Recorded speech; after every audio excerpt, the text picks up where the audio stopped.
அம்மா நஸ்ட்ரோ சேனல் நேயர்கள் அனைவருக்கும் தமிழ் புத்தாண்டு நல்வாழ்த்துக்களோடு இந்த சித்திரை மாதம் பலன்களை பற்றி தான் தெரிஞ்சுக்க போகிறோம். தமிழ் வருடம் அப்படிங்கிறது 60 வருடங்களை கொண்ட ஒரு சுழற்சி. 38வது வருடம் குரோதி ஆண்டு முடிந்து விஸ்வாசுவ வருடம் பிறக்க இருக்குது. குரோதி அப்படின்னாலே பகை கேடு, இது எல்லாமே நீங்க போகிற வருடமாகவும் இந்த விஸ்வாசுவ வருடம் அப்படின்னா உலக நிறைவு வருடம் அப்படின்னு பொருள். அப்ப உலகத்துல இருக்கக்கூடிய எல்லாருக்கும் மகிழ்ச்சியா இருக்க போகுது அப்படிங்கிற நம்பிக்கையோடு இந்த விஸ்வாசுவ வருடத்தின் முதல் மாதமான சித்திரை மாதம் நமக்கு கிரக நிலைகள்லாம் எப்படி இருக்க போகுது அப்படின்னு தான் தெரிஞ்சுக்க போகிறோம். தமிழ் புத்தாண்டு ஒவ்வொரு ஆண்டும் சித்திரை மாதம் முதல் நாளில் பிறக்குது. இந்த ஆண்டு ஏப்ரல் மாதம் 14ஆம் தேதி நம்ம கொண்டாடுறோம். சூரிய பகவான் 12 ராசிகள்லேயும் முதல் ராசியாக இருக்கக்கூடிய மேஷ ராசியில் நுழையும் நாள் தான் தமிழ் புத்தாண்டா நம்ம கொண்டாடிக்கிட்டு வரோம். சூரியன் மேஷ ராசியில் அதுவும் உச்ச நிலையில் இருக்கிறாரு. குரு பகவான் ரிஷப ராசியில் இருக்கிறாரு. சித்திரை மாதம் 31ஆம் தேதி குரு பயிற்சி அப்படிங்கிறது நடக்குது. குரு பகவான் ரிஷபத்திலிருந்து மிதுன ராசிக்கு பயிற்சி ஆகிறாரு. செவ்வாய் கடக ராசியில் நீச்ச நிலையில் இருக்கிறாரு. கேது கன்னி ராசியிலையும், ராகு மீன ராசியிலையும், சனி பகவான் மீன ராசியிலையும் இருக்கிறாங்க. புதன் சுக்கிரனும் மீன மனையில தான் இருக்கிறாரு. சித்திரை மாதம் 24ஆம் தேதி புதன் பகவான் மேஷ ராசிக்கு பேச்சு ஆகிறாரு. மீன ராசியிலிருந்து மேச ராசிக்கு பேச்சு ஆகிறாரு. சனி செவ்வாயோட பார்வை இந்த மாதம் முழுவதுமே இருக்குது. சித்திரை மாதம் 1ஆம் தேதியிலிருந்து 31ஆம் தேதி வரைக்கும் குரு சுக்கிரன் பரிவர்த்தனை யோகம் பெற்று சஞ்சரிக்கிறாங்க. சித்திரை மாதம் 21ஆம் தேதியிலிருந்து வைகாசி மாதம் 14ஆம் தேதி வரைக்கும் அக்னி நட்சத்திரம் அப்படிங்கிறது இருக்குது. இந்த நவ கிரகங்களோட மாற்றத்தால் 12 ராசிக்காரர்களுக்கும் என்னென்ன பலன்கள்லாம் கிடைக்க போகுது அப்படிங்கிறத தான் நம்ம விரிவாகவே தெரிஞ்சுக்க போகிறோம். சாதிக்க வேண்டும் என்ற எண்ணம் அதிகமாக இருக்கக்கூடியவங்க தான் இந்த சிம்ம ராசிக்காரர்கள். உங்களுக்கு இந்த விஸ்வாசுவ வருடத்தின் முதல் மாதமான சித்திரை மாதம் எப்படி இருக்க போகுது? முதல்ல இந்த சித்திரை மாதத்தில் சிம்ம ராசிக்காரர்களுக்கு கிரகநிலைகள் எப்படி இருக்குது அப்படின்னு பார்த்தோம்னா, குரு 10ஆம் இடத்துல இருக்கிறாரு. 9ஆம் இடத்துல சூரியன் புதன் சேர்க்கை இருக்குது. புதன் இந்த சித்திரை மாதம் 24ஆம் தேதி மேச ராசிக்கு வராரு. அது வரைக்கும் மீன ராசியில இருக்கிறாரு. கேது பகவான் 2ஆம் இடத்துல இருக்கிறாரு. 8ஆம் இடத்துல சனி, புதன், ராகு, சுக்கிரன் அப்படிங்கிற 4 கிரகங்களோட சேர்க்கை இருக்குது. 12ஆம் இடத்துல செவ்வாய் இருக்கிறாரு. குரு சுக்கிரன் பரிவர்த்தனை யோகம் இந்த மாதம் முழுவதுமே இருக்குது சிம்ம ராசிக்காரர்களுக்கு. உங்க ராசிநாதன் சூரியன் உச்சம் பெற்று சஞ்சரிக்கிறாரு. அஷ்டமஸ்தானமும் உங்களுக்கு வலுவாக இருக்கு. சிம்ம ராசிக்காரர்களுக்கெல்லாம் அஷ்டம சனி அப்படிங்கிறது துவங்கிருச்சு. இந்த மாதம் முழுவதுமே சற்று எச்சரிக்கையாக இருக்க வேண்டிய மாதம் அப்படின்னு தான் சொல்லணும். எந்த காரியமாக இருந்தாலும் திட்டமிட்டு செய்ய முடியாது. திடீரென மனக்குழப்பம் அப்படிங்கிறது இருக்கும். நீங்கள் செய்யக்கூடிய காரியங்கள் பாதியிலேயே நிற்கலாம்.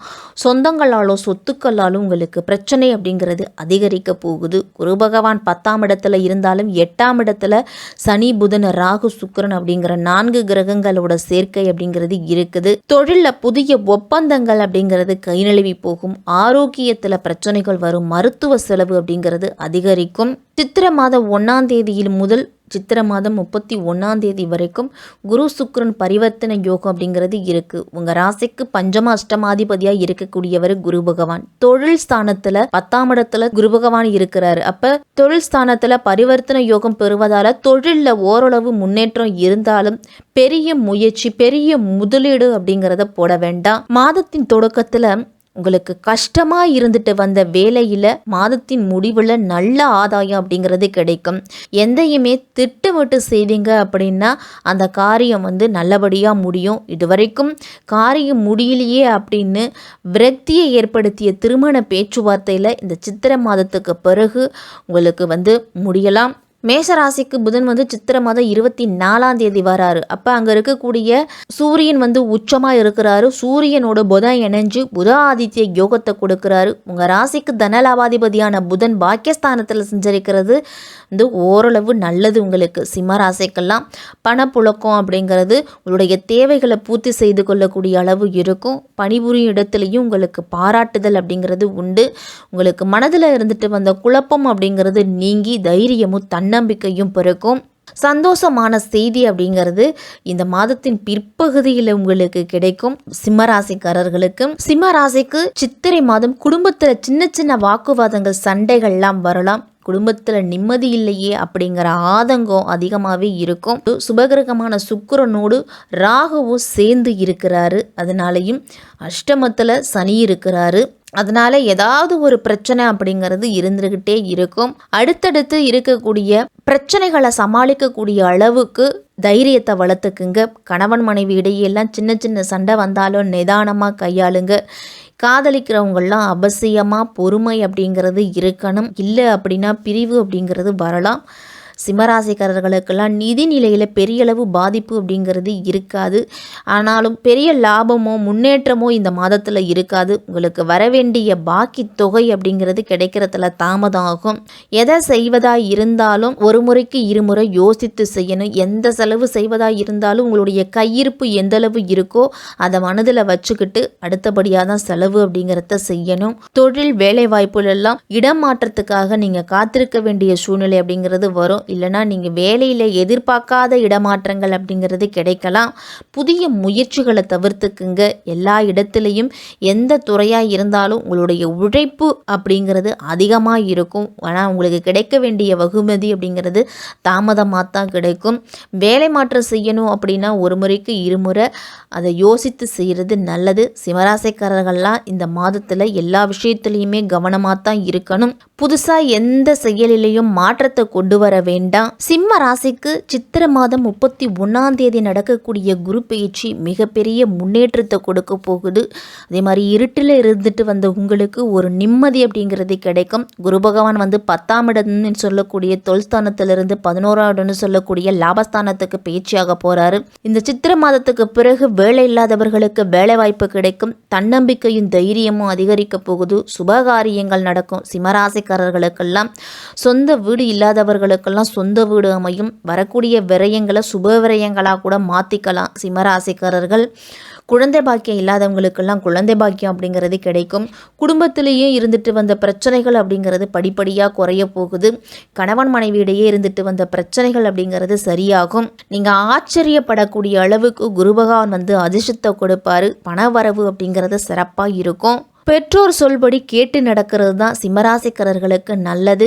பெண்கள்லாம் நீண்ட காலமாக திட்டமிட்ட காரியங்களை செய்து முடிப்பீங்க. வெளிநாடு பயணம் அப்படிங்கிறது சிம்மராசிக்காரர்களுக்கு வரும். அதன் மூலம் நல்ல ஆதாயமும் கிடைக்கும். பெற்றோர் வழி சொத்துக்கள் இருந்துட்டு வந்த தடைகள் அப்படிங்கிறது நீங்கும். அஷ்டம சனி அப்படிங்கிறது இருந்தாலும் குரு பகவானால் உங்களுக்கு வந்து நல்லது அப்படிங்கிறது நடக்கும். உடல் ஆரோக்கியத்தில் மட்டும் சற்று கவனத்தோடு இருக்கணும். வயிறு செரிமான சம்பந்தப்பட்ட பிரச்சனைகள் அப்படிங்கிறது வரலாம். பிள்ளைகள் விஷயத்தில் கூடுதல் அக்கறை எடுத்துக்கணும். இல்லை அப்படின்னா தேவையில்லாத பிரச்சனைகள்லாம் வரும்.